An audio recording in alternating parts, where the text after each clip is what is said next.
ए जान नफरत करेला प्यार के बतावेला काहे ना आदत धरा के जान हो बतियावेला काहे ना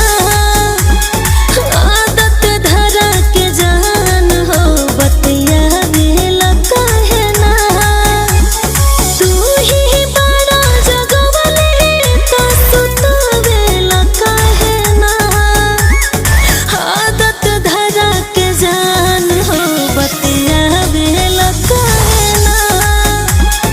आदत धरा के जान हो बतियावेला काहे ना न जीने की खुशी न मरने का गम बस तुमसे मिलने का दुआ करते हैं हम जीते इस आस में है कि तुम एक दिन जरूर आओगे।